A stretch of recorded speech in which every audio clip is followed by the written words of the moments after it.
comment ça se fait que dans Jean 14, Jésus fait cette grande déclaration, tu sais, vous allez faire des choses que j'ai faites et même des plus grandes. Puis comment ça se fait que, c'est pas vraiment notre réalité. On est loin de faire les mêmes choses que Jésus. Tu sais, déjà, le standard est assez haut, c'est de dire, moi, je vais faire les choses que Jésus a fait. Il a ressuscité des morts, là. Tu sais, je veux dire, il priait, tout le monde pour qui il priait était guéri automatiquement. Tous les démons qu'il confrontait étaient chassés. Tout ce qu'il disait, c'était bon. Je veux dire, c'est dur. Mais Jésus dit, vous pouvez être comme moi, puis même faire des choses encore plus grandes, si vous avez la foi. Puis là, je me dis, on se disait, il doit y avoir quelque chose qu'on n'a pas compris. Parce que Jésus dit, si Jésus l'a dit, ça doit être vrai. Fait qu'est-ce qu'on n'a pas compris? Puis, je pensais à ces choses-là, puis je me disais, mais Jésus, c'est vrai, qu'est-ce qui se passait lorsque tes disciples vivaient, justement, ils faisaient face à une situation, puis là, ils n'étaient pas capables. Ils n'étaient pas capables. Qu'est-ce qui se passait? Puis, je suis allé voir, justement, dans l'Évangile de Matthieu, qui est vraiment l'Évangile par prédilection pour comprendre, premièrement, la royauté de Jésus, parce que dans l'Évangile de Matthieu, Jésus est présenté comme le roi. Et puis, c'est dans l'Évangile de Matthieu où on trouve le plus l'utilisation de cette métaphore-là, là, le royaume de Dieu, le royaume des cieux. Et puis, c'est là-dedans qu'on le développe davantage. Alors, je fouillais dans Matthieu, puis c'est incroyable comment le nombre de fois où les disciples faisaient face à des impasses, que Jésus reprenait ses disciples. Puis, le seul reproche que Jésus a fait à ses disciples, c'est pas qu'ils commettaient des péchés. C'est pas qu'ils faisaient des erreurs, il y avait des problèmes de caractère ou des problèmes de moraux, quoi que ce soit, qu'il y avait une mauvaise éthique. La seule réprimande que Jésus fait à ses 12 apôtres, là, à maintes reprises, c'est celle-ci. Gens de petite foi. Et vous autres, et votre foi est petite. Ou, encore des fois, vous manquez de foi. En fait, c'est quand Jésus se fâche après ses disciples, parce qu'il s'est fâché, c'était toujours en rapport avec la foi. Vous manquez de foi ou votre foi est petite. Matthieu 8, verset 24 et 26. On a ici l'histoire, justement. Pourquoi vous avez peur? Hein? Ils sont dans la tempête. La tempête était là, puis Jésus, on va mourir, tu sais. Verset 26. Pourquoi avez-vous peur, gens de peu de foi? Pendant que la tempête gronde, alors Jésus se lève, puis là, il apaise la tempête. Gens de peu de foi. Ensuite, Matthieu 14, 29. Matthieu 14, 29 et 31. C'est encore une fois, ils sont dans une tempête, mais cette fois-ci, Jésus n'est pas avec eux dans le bateau. Et puis là, c'est la scène où Jésus marche sur l'eau, va les rejoindre. Et puis, il demande à Pierre de venir. Viens, Pierre, viens, marche sur les eaux. Puis là, Pierre marche sur les eaux, mais un moment donné, il commence à couler. Puis j'ai dit, Jésus, sauve-moi. Et aussitôt, Jésus étendit la main, au verset 31, Matthieu 14, 31, il l'a saisi, puis il l'a sorti de l'eau, puis il dit, homme de peu de foi, pourquoi as-tu douté? Matthieu 16, au verset 8, les gens demandent un signe du ciel. Matthieu 16. Puis, les disciples raisonnaient en eux-mêmes, au verset 7, ils disaient, c'est parce que nous n'avons pas pris des pains. Là, ici, il y a toute une conversation. Là, ils avaient traversé l'eau, ils s'en allaient, ils étaient dans le bateau, puis là, Jésus leur donne un petit speech. Mais là, ils parlaient, eux autres, là, qu'ils n'avaient pas assez de pain, puis qu'est-ce qu'ils allaient faire, qu'est-ce qu'ils allaient manger. Il n'y a personne qui avait pacté un lunch, là, puis ils s'inquiétaient pour ça. Là, il dit, pourquoi raisonnez-vous ainsi? Jésus dit ça. Pourquoi raisonnez-vous ainsi en vous-même, gens de peu de foi. Encore une fois. Matthieu 17, juste un chapitre plus loin, encore une fois, au verset 19 et 20. Là, cette fois-ci, les disciples ne sont pas capables de chasser un démon. Ils essayent, puis ça ne marche pas, puis le démon ne veut pas sortir. Puis là, Jésus, il leur demande. Alors, les disciples s'approchèrent de Jésus et lui dirent en particulier, « Pourquoi n'avons-nous pas pu chasser ce démon? » « C'est à cause de votre incrédulité, » leur dit-il. Puis là, en fait, le mot incrédulité ici, c'est la petitesse de votre foi. Encore une fois, qui est mise en... Donc, il semble à chaque fois que Jésus reprend ses disciples, c'est toujours à cette question de foi. Puis, je me dis, bon, ben, OK, quand nous autres, ça ne marche pas, il y a quelque chose qu'on n'a pas compris par rapport à la foi.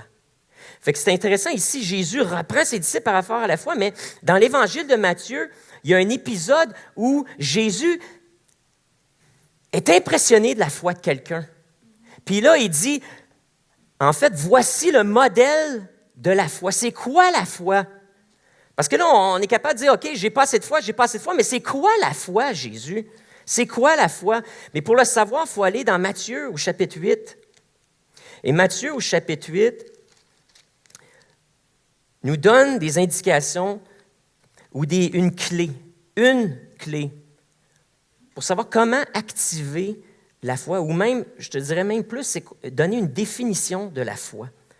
Matthieu chapitre 8, verset 5. Je vous lis la petite histoire, vous pouvez la lire avec moi. Matthieu chapitre 8, verset 5. Comme Jésus entrait dans Capernaum, un centenier l'aborda. Le centenier, c'est un officier romain qui a sous lui là, une cohorte là, de 100 hommes.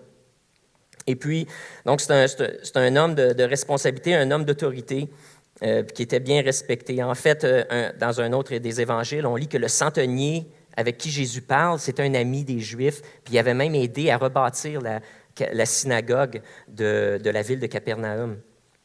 Et voilà, le centenier aborde Jésus, le priant et disant, « Seigneur, mon serviteur est couché à la maison, atteint de paralysie et souffrant beaucoup. » Jésus lui dit, « J'irai et je le guérirai. » C'est intéressant ici parce que le mot « guérir » que Jésus utilise, c'est un mot qui veut dire plus « je vais aller chez toi et je vais prendre soin de lui ».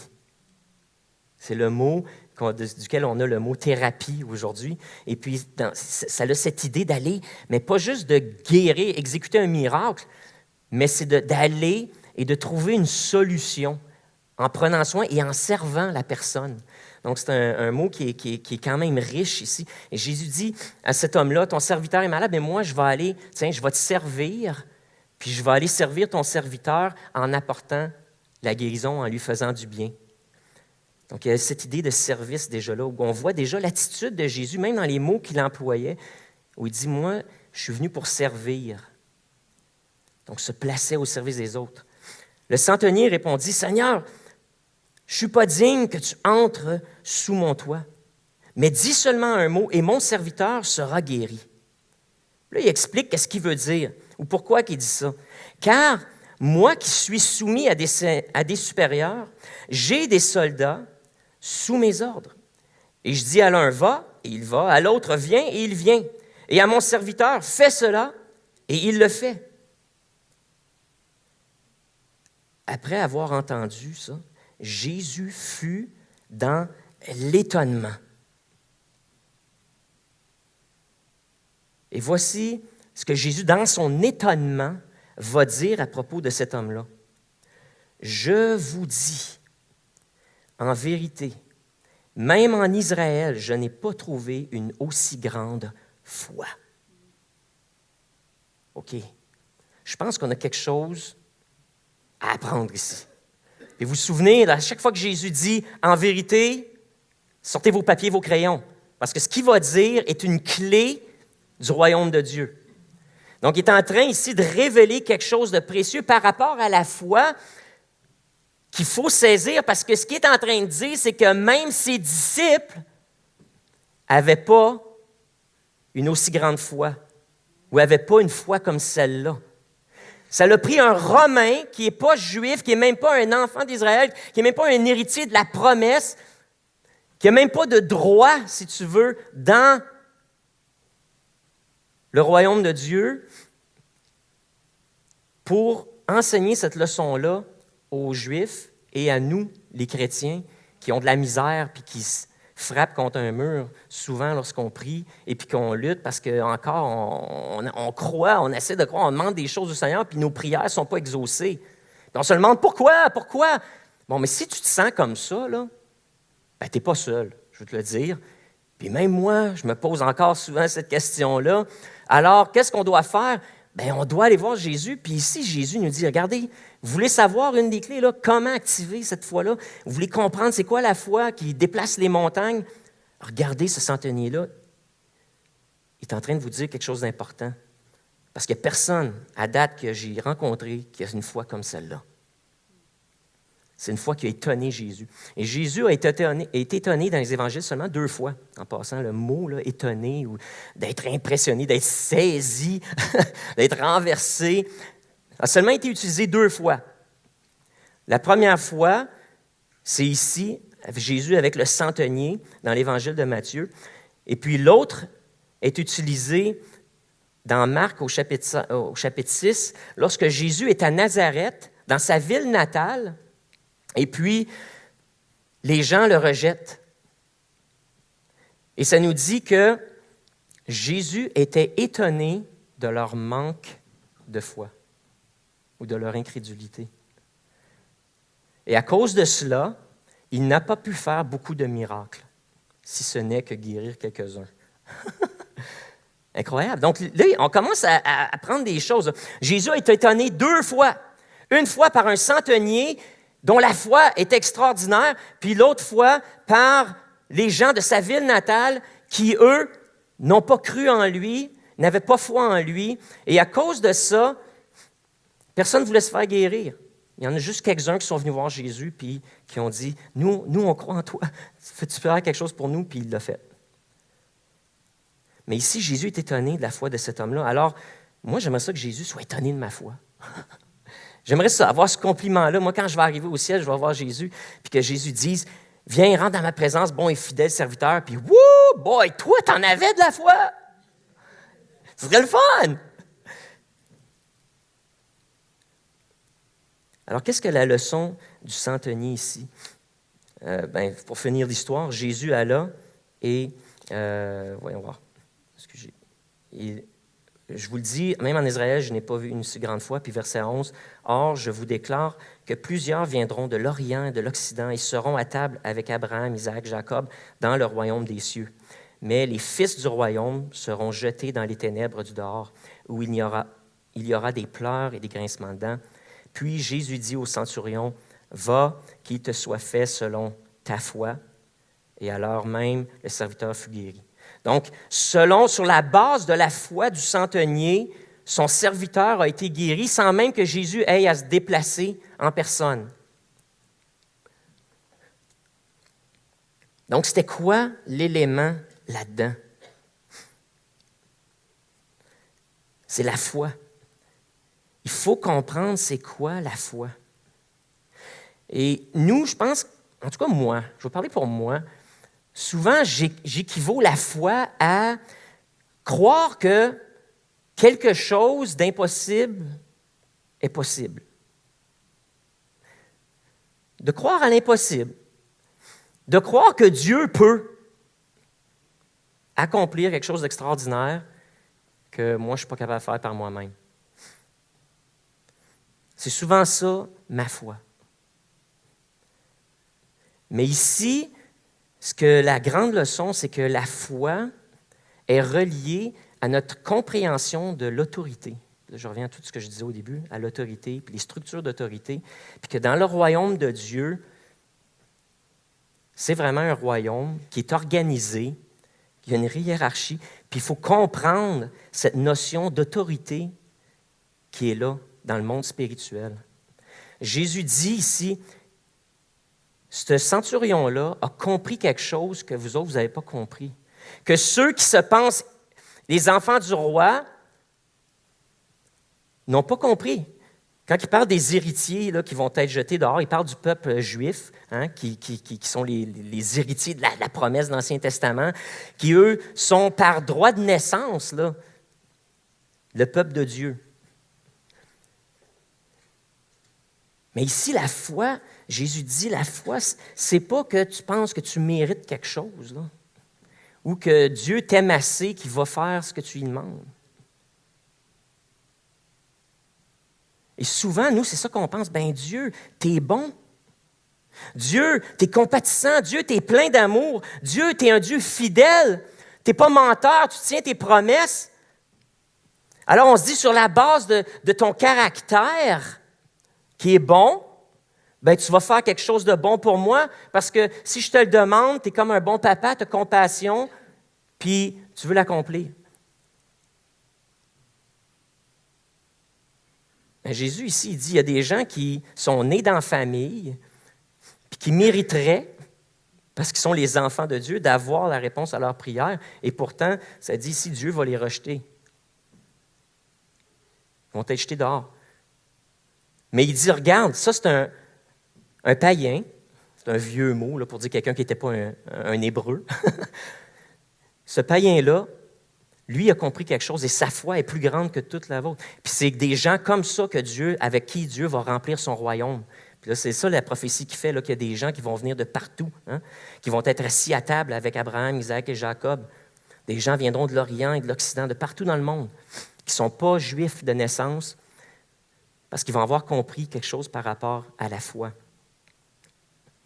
Et si on peut avoir la foi comme un centurion, on va voir l'exaucement de nos prières.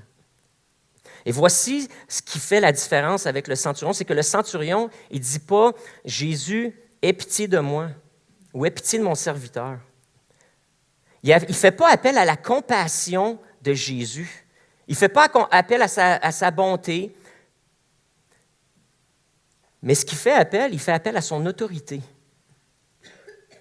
Parce que Capernaum, c'était là le centre d'opération de Jésus au début de son ministère. C'était son quartier général, était à Capernaum. C'est là qu'il avait recruté la majorité de ses disciples. Et c'était là qu'il était dans la maison de Pierre. Ceux qui ont suivi notre série sur Marc, vous vous en souviendrez, la maison de Pierre était devenue un peu le quartier général de Jésus. Et puis, à Capernaum, c'était là que ça se passait. Et puis, ce centurion-là connaissait Jésus, il connaissait sa réputation, il savait les miracles qu'il avait faits. Et ce centurion-là savait que Jésus avait une autorité dans un domaine dans lequel lui, il n'en avait aucune. Parce que malgré sa prestance dans la ville, malgré d'être un dignitaire, malgré d'être un chef militaire, un homme d'influence, un homme qui pouvait là, faire tuer n'importe qui dans cette ville-là, il avait le pouvoir de vie, de mort là, sur les gens. Mais voici qu'il se retrouve dans une situation où soudainement son pouvoir de vie et de mort ne lui sert absolument à rien. Parce que ce serviteur-là, qu'il aime, il n'est pas capable de le guérir. Puis il a beau avoir de l'argent, il a beau avoir de l'influence, il a beau pouvoir aller voir les médecins et dire « Je vous commande de venir prendre soin de mon serviteur. » Il n'y a personne qui était capable de rien faire. Et toutes ses ressources étaient sans effet pour guérir son serviteur. Alors, il a réalisé que soudainement, il était dans une situation où toute son autorité et son influence n'avaient aucun impact. Il était impuissant. Mais il avait entendu parler de Jésus, puis lui, quand il priait pour les gens, ça marchait, puis il guérissait plein de monde. Il s'est rendu compte que cet homme-là, lorsqu'il parle, quelque chose qui se passe. Peut-être qu'il ne comprenait pas tout théologiquement qui était Jésus, que c'était Dieu qui s'était incarné lui-même, et puis là, qui ouvrait le royaume des cieux, le monde spirituel à tous les hommes. Il ne comprenait pas la divinité de Christ, mais il savait quelque chose, que ce gars-là, il avait l'autorité sur la maladie. Qu'il y avait une sphère de la vie, qui est la santé, puis Jésus avait l'autorité de décréter des choses, puis ça se passait. Puis c'est là, sur cette base-là, sa compréhension de l'autorité de Jésus sur la maladie, qui fait appel à Jésus. Puis il fait appel à son autorité lorsqu'il le rencontre. C'est pour ça qu'il donne l'illustration. Il dit, écoute, Jésus, moi, je suis un centurion, j'ai des gens au-dessus de moi, j'ai des supérieurs à qui j'obéis. Mais j'ai aussi des gens sous moi à qui je donne des ordres, puis eux aussi obéissent. Puis je sais que toi, je ne sais pas qui travaille pour toi là, dans l'invisible, mais je sais que quand tu dis quelque chose, même la maladie t'obéit. Même la maladie se soumet à toi. Parce que tu as une autorité que moi, je n'ai pas. Moi, j'opère dans le monde politique, je suis un Romain. Ultimement, c'est l'empereur romain qui est mon autorité suprême. Puis tout ce que l'empereur dit, ça descend, là, la chaîne de commandement, ça vient me rejoindre, puis on exécute. Toi, de toute évidence, tu as un pouvoir surnaturel qui est même plus grand que celui de l'empereur. Là. Parce que tu es capable de guérir même des maladies, des affaires que les humains ne sont pas capables de faire. Tu fais des choses que les humains ne sont pas capables de faire. Et puis, il vient voir Jésus en reconnaissant justement sa seigneurie, son autorité, son pouvoir législatif dans une sphère de la vie qui est celle, là, dans ce contexte-ci, de la santé. Mais c'est ce que Matthieu va prendre le temps de faire. Là. C'est pour ça que c'est l'évangile le plus long, parce que qu'est-ce que Matthieu fait dans son évangile? Puis je vous encourage à lire cette semaine sous cette lentille-là. C'est que chaque miracle est une démonstration de l'autorité législative de Jésus sur toutes les sphères de la vie. Que ce soit le monde naturel et l'écologie, Jésus a l'autorité là-dessus, calme des tempêtes, fait marcher le monde sur l'eau, lui-même marche sur l'eau, il défie les lois de la physique. Ensuite, il a l'autorité dans le monde de la santé, justement. Et puis, il est là, puis il décrète des choses et les choses se passent. Il y a l'autorité dans la sphère du monde des esprits, parce qu'il s'adresse à des mauvais esprits et puis il leur commande de partir. Et les mauvais esprits l'obéissent, puis ils s'en vont. Même il arrive devant lui, il se garoche à genoux devant lui, puis il commence à reconnaître son autorité. Puis il l'appelait fils de Dieu, puis il est obligé de dire « pas de suite, non, puis c'est pas vous autres qui allez faire mon évangélisation. » Là. Puis là, puis après ça, il les chasse. Puis on pourrait dire, même dans la sphère de l'éducation, Jésus a de l'autorité parce qu'il n'y avait pas un enseignant comme lui. Et les gens se garochaient pour écouter ce qu'il avait à dire, puis étaient frappés de son enseignement. Alors, dans plusieurs sphères de société, puis Matthieu prend le temps de démontrer comment Jésus a une autorité de décréter des choses, que ces choses-là se passent. Puis le centurion, c'est ça qu'il a vu en Jésus. Il dit, cet homme-là, il a une autorité que moi, je n'ai pas. Puis là, Jésus, ce qu'il fait, en mettant l'emphase là-dessus, il est en train d'expliquer que justement, la foi, c'est pas juste de savoir que Dieu est bon, puis qu'il t'aime tellement qu'il va faire quelque chose parce que tu lui demandes, parce que tu es beau, tu es belle, tu es fine, ou parce que tu fais pitié. Mais en fait, la vraie foi, c'est simplement de croire et de savoir qu'il est l'autorité suprême. Il est l'autorité, il a le droit de décréter ce qu'il veut. Puis c'est pour ça que là, on voit là, maintenant, ce que Matthieu fait, c'est qu'il dit, la foi, là, ça s'intègre dans cette métaphore du royaume. Tu vois? Jésus est le roi. Il a l'autorité sur tout. Et ce qu'il fait, ce n'est pas juste par compassion, mais il le fait par autorité. Il s'impose sur toutes les situations dans lesquelles il se présente. Il s'impose par son autorité. Il prend contrôle des situations parce qu'il en a le droit en tant que roi. Et puis, ici, c'est tellement beau de voir cet homme-là, ce centurion qui est un homme d'influence, un homme important, un homme d'autorité, qui, dans le gouvernement de cette époque-là, était le supérieur de Jésus. C'est ça qu'il faut comprendre aussi. Jésus est un Juif. Donc, dans le gouvernement, la structure gouvernementale de cette époque-là, Jésus était soumis à cet homme-là. Et je pense que ce n'est pas par hasard que Jésus a utilisé le mot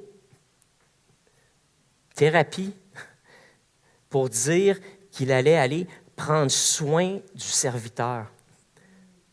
Jésus ici, lorsque le Romain vient le voir puis il présente son besoin, c'est quoi la réaction de Jésus? C'est de dire, je vais aller chez vous et je vais briser les lois juives, okay? Parce que c'était défendu pour un Juif d'entrer sous le toit d'un païen. Non seulement ça, mais cet homme-là représentait tout ce que Israël détestait. Représentait l'État ou l'Empire romain qui était l'oppresseur du peuple juif. Et Jésus dit, tu me présentes un besoin, je vais même faire plus, je vais me soumettre à toi, je vais aller chez vous, même au point de briser les lois de ma religion pour pouvoir te servir et servir les intérêts de ton serviteur. Et donc, il a vu la vie de ce serviteur-là comme plus important que sa propre religion, plus important que sa propre vie, plus important que sa réputation.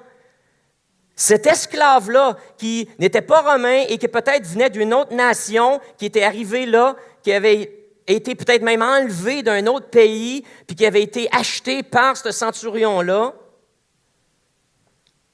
Jésus dit, cet esclave-là est tellement important.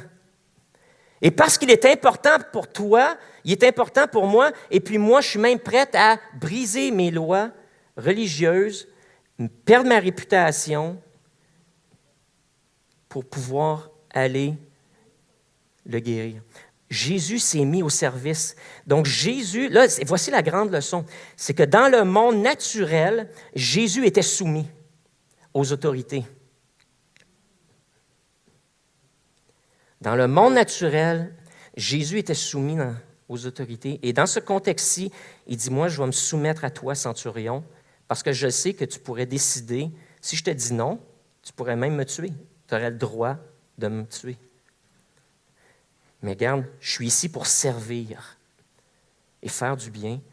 Donc, je me mets à ton service. Où est-ce que tu habites? On va y aller tout de suite. Le centurion, voilà que lui, il sait que ce que Jésus venait de dire, il en comprenait la portée. Puis là, tout de suite, il y a un renversement drôle qui se passe, où le centurion, il dit, écoute, Jésus, je sais comment ça marche. Je sais que toi, tu viens d'un royaume qui est différent, parce que c'est évident que tu as une autorité royale. Tu décrètes des choses dans le monde spirituel et ces choses-là se passent. Tu es un roi, toi. Tu as une autorité. En tout cas, si tu n'es pas le roi, tu en connais un, puis tu as un Dieu que tu sers, là, puis je ne sais pas lequel de tes dieux qui fait ça, parce que les autres, c'était des... Ils étaient polythéistes. Je ne sais pas avec quel Dieu tu es connecté, ou le Dieu des Juifs, tu es bien connecté avec lui, parce que de toute évidence, il t'a délégué quelque chose, puis tu es capable d'exécuter. Mais il dit, moi, je comprends ça, parce que moi, c'est comme ça marche. On me dit quelque chose à faire, je le fais, puis je le dis aux autres, ils le font. L'autorité déléguée. Fait qu'il dit, merci Jésus de vouloir te soumettre à moi, mais c'est pas ça que je te demande. Moi, je suis ici parce que je reconnais, Jésus, que dans la sphère spirituelle, ton autorité est supérieure à la mienne. Je reconnais que tu opères dans un royaume spirituel, puis que tu es un homme important, puis que je ne comprends pas toute la structure du gouvernement spirituel ou du royaume de Dieu que tu prêches, là, mais tu as été délégué quelque chose de puissant, une autorité puissante, puis moi, je reconnais cette puissance-là. Donc, tu as juste à dire quelque chose, puis je sais que ça va se passer, parce que tu es l'autorité. Et puis le centurion se dit, peut-être je suis ton autorité dans le monde temporel, mais dans le monde spirituel, regarde, c'est moi. C'est moi ton esclave. C'est moi qui est le serviteur. C'est moi qui est impuissant. C'est moi qui est à ta merci. Là. Je suis à ta merci, Jésus. Oui, politiquement, dans l'Empire romain, c'est toi qui es à ma merci, mais là, dans le monde spirituel, je suis à ta merci. Je reconnais ton autorité. Tu es supérieur à moi. Il y a quelques semaines, on a parlé que de donner notre vie à Jésus, qu'est-ce que ça veut dire?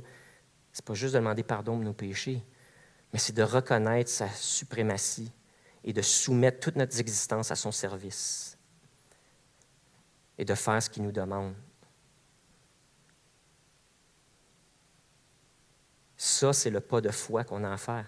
Pour le salut, c'est de reconnaître qu'il est Seigneur des Seigneurs, Roi des Rois, et de se soumettre à lui, d'accepter de vivre notre vie comme lui, il nous le demande, point à la ligne, de se mettre à sa merci. Puis ici, c'est ça que le centenier fait. Mais c'est tellement beau,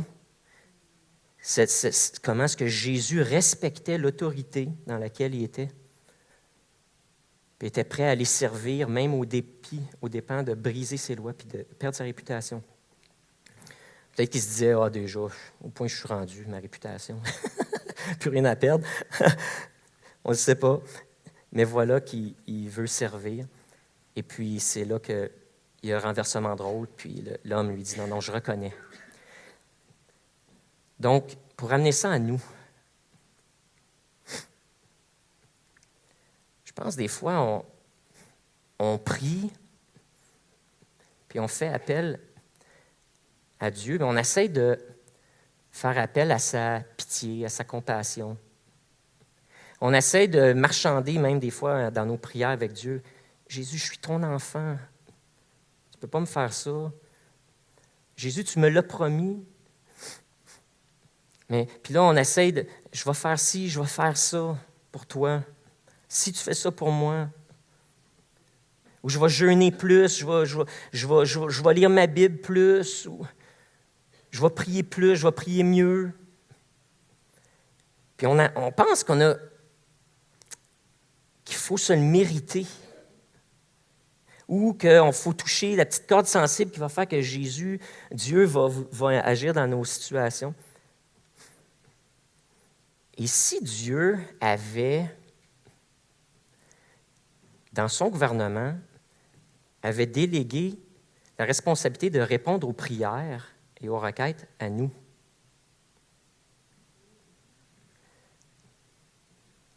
Et si on était maintenant, nous, les représentants de Jésus, si on était le corps de Christ, c'est-à-dire ses mains, ses pieds, sa bouche,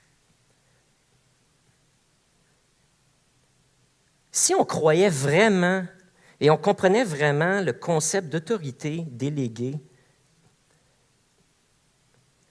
ce qu'on ferait quand on est malade, la première affaire qu'on ferait, on n'irait pas prier dans notre chambre. On courrait à l'église ou on courrait chez un frère ou une sœur chrétien, puis on dirait, peux-tu, moi je fais face à l'impuissance là, maintenant. Je suis impuissant, mais je sais qu'en tant qu'enfant de Dieu, Dieu nous a délégué son autorité pour faire des miracles. J'aimerais que tu utilises l'autorité que Christ te délègue et que tu déclares la vie, la santé sur moi ou le miracle que j'ai besoin. La première affaire, c'est qu'on courrait. Si on comprenait vraiment, on n'essaierait pas de lutter chez nous tout seul. Puis dire, Jésus, s'il te plaît, aide-moi à passer à travers ça. Non, on irait voir l'autorité que Jésus a déléguée, puis c'est à nous, les humains, qu'il a délégué son pouvoir, son autorité. Puis c'est ça qu'on vous enseigne depuis le début. Là. Mais là, on tombe dans le pratico-pratique. Là. Dans le royaume de Dieu, oui, c'est Dieu, c'est sa puissance agissante en nous, mais il la donne à ses enfants pour que ses enfants puissent l'exercer, cette autorité-là sur terre, soit son corps. Fait que là, dans cette histoire-là, c'est Jésus lui-même, mais tout le concept de l'Évangile et du royaume, c'est que maintenant, le roi est retourné de sa patrie et qu'il a délégué à vous et moi l'autorité de faire ce que lui faisait et de le faire en son nom. Comment ça se fait qu'on va toujours à lui au lieu d'aller les uns vers les autres? dans nos moments les plus difficiles. Puis c'est juste quand on est vraiment désespéré, puis qu'on est prêt à piler un peu sur notre orgueil, que là, on va parler de nos besoins les uns aux autres.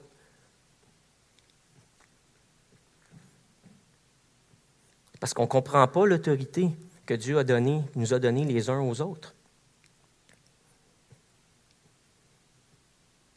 Si tu reconnaissais l'autorité, puis tu comprenais le concept que Dieu t'a délégué son autorité, Jésus t'a délégué son autorité et sa puissance pour dominer toutes les situations sur terre.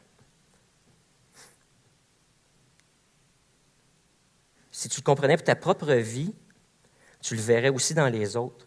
Puis les premières personnes à qui tu irais parler puis demander de l'aide, c'est tes frères et sœurs. S'il te plaît, prie pour moi. Utilise ton autorité. Moi, je fais face à l'impuissance. Moi, j'ai un glitch, là. Même je doute un peu de ma propre autorité. Mais c'est correct, toi, tu ne vis pas ce que je vis. Tu es à l'extérieur de ça, tu as un regard externe, tu es plus neutre. S'il te plaît, je me soumets à toi. Je reconnais, dans ce moment-ci de ma vie, là, que tu es supérieur à moi. Puis on se soumet à leur ministère de prier pour nous. C'est pour ça que dans l'épître c'est l'épître de Jacques, où il dit, s'il y en a parmi vous qui sont malades, qu'est-ce qu'il dit de faire? Prier le bon Dieu? Non. Allez voir les anciens. Allez voir les anciens, les gens à qui on reconnaît une autorité dans le corps de Christ. Allez soumettre vos problèmes à ces gens-là. Ils vont prier pour vous, puis la prière du juste a une grande efficacité. Il ne dit pas prier à Dieu. Il dit, va voir les anciens. Va voir les autorités établies dans l'Église. Soumets-toi à leur ministère. Reconnais leur ministère. Reconnais que tu as besoin d'eux. Ils vont prier, puis tu vas avoir ta réponse. Tu vas avoir ton miracle. C'est ce que le centurion avait compris. C'est pour ça que Jésus est tombé sur le dos quand il a entendu ça. Il dit, lui, il a compris quelque chose. C'est pas parce que tu es juif, puis tu es né dans la famille, puis tu le mérites que je vais le faire pour toi. C'est parce que tu comprends l'autorité. C'est ça qui active le miracle, si tu veux. La foi, c'est pas de savoir que quelque chose est possible. La foi, c'est de comprendre l'autorité de Christ, qu'il a toute autorité, mais que maintenant qu'il est au ciel, il a délégué cette autorité-là à son Église. Donc, entre nous autres, il nous l'a donnée. On a tous cette même autorité-là, en tant qu'enfants de Dieu, pour aller dans la communauté et puis faire ce que Jésus faisait. Pas parce qu'on est meilleur que les autres, mais simplement parce qu'on connaît le royaume de Dieu, puis on connaît notre place dans ce royaume-là, puis on le sait que dans la sphère du spirituel, à cause de Jésus qui nous a délégué ce pouvoir-là, on peut prendre contrôle dans des situations impossibles autour de nous. Puis qu'on peut dire des choses, on peut déclarer des choses, on peut dire « sois guéri ». C'est maladie quitte. Satan, sors de ce corps. On peut apporter une sagesse qui surprend nos collègues puis nos employeurs, les gens avec qui on travaille. On peut parler avec autorité dans des situations. Mais il y a une clé, puis je l'ai dit tantôt, puis je finis avec juste cette pensée-là. Dans le royaume de Dieu, il y a ce concept de réciprocité. C'est-à-dire que Jésus avait dit, vous allez être pardonnés dans la mesure que vous pardonnez les autres. Dans la question de générosité, il dit, Dieu va être généreux avec toi dans la mesure que toi, tu es généreux avec les autres. En fait, dans le sermon sur la montagne, Jésus dit, tout ce que vous voulez que les autres fassent pour vous, faites-le pour eux en premier. Dans le royaume de Dieu, il y a cette dimension-là de réciprocité. Que tu ne peux pas t'attendre à quelque chose si toi, tu n'es pas prêt à le faire. Puis que des fois, si tes prières ne sont pas répondues, Examine ta vie. Dieu t'a dit, tout ce que tu vas demander en mon nom, tu vas être capable de le faire. Jésus a dit ça. En mon nom, on parle ici d'autorité, on parle de gouvernement. Donc, si tu es soumis à mon nom, tu comprends mon gouvernement puis ma structure hiérarchique, je te donne mon pouvoir judiciaire de pouvoir exécuter des choses, de faire appliquer la loi du royaume. Mais toi, est-ce que tu te soumets aux lois de ton pays, comme Jésus le faisait, lui? Est-ce que tu te soumets aux lois de ton pays? Est-ce que tu te soumets aux autorités qui sont dans ta vie, ton employeur, tes professeurs, ton maire, ton premier ministre? Est-ce que tu te soumets à la police qui t'arrête? Est-ce que tu te soumets? Puis c'est quoi ton attitude? Parce que oui, quand la police m'arrête, je me soumets. On s'entend. Mais Jésus va toujours un peu plus loin, vous savez, avec lui, on n'en passe pas une petite vite. C'est quoi l'attitude? Parce que la vraie soumission, c'est une question d'attitude. Donc, c'est quoi? Est-ce que tu reconnais l'autorité de cette personne-là dans ta vie? Puis là, je ne donne pas toutes les réponses à pourquoi tes prières ne sont pas toujours répondues. Mais ce qu'on fait en comprenant le royaume de Dieu, c'est qu'on commence à avoir des clés. Hein? Et voici les 3 leçons. Est-ce que tu comprends que maintenant, dans le monde présent, Jésus a délégué son autorité et sa puissance à ses représentants? Tu as le pouvoir d'accomplir des choses extraordinaires, et Jésus l'a dit, même des plus grandes que lui. Il te délègue ce pouvoir-là, cette responsabilité-là. Donc, il faut que tu le comprennes. Ensuite de ça, est-ce que tu es prêt à soumettre tes besoins à tes frères et tes sœurs lorsque toi, ta foi faillit? Si toi, tu n'as pas assez de confiance dans l'autorité que Dieu t'a donnée pour déclarer des choses dans ta propre vie, puis que les choses arrivent, fais appel au reste du corps de Christ pour qu'eux utilisent leur autorité et leur puissance pour accomplir des choses dans ta propre vie. Dernière chose, c'est, mais assurez-vous que vous aussi, si vous voulez exercer votre autorité, que vous êtes soumis. Dans toutes les sphères de vos vies, il y a des structures d'autorité. Peu importe où vous êtes, il y a des structures d'autorité. Vous devez, et je dois aussi, me soumettre à ces structures-là. Dans le monde temporel, puis dans le royaume de Dieu, il y en a aussi des structures d'autorité. Dans le royaume de Dieu, le concept est simple. Vois toujours l'autre comme plus élevé que toi. Puis tu ne te tromperas jamais. Vois toujours l'autre comme plus haut que toi et tu n'auras jamais de problème avec l'autorité. Et tes attitudes face aux autorités ne feront jamais obstacle à tes prières et à ta foi. Prions. Seigneur, merci. Merci que tu nous fais confiance. Toi, le roi, tu nous fais confiance et tu nous as délégués. Tu nous appelles ton corps. C'est-à-dire que toi, tu décrètes les choses.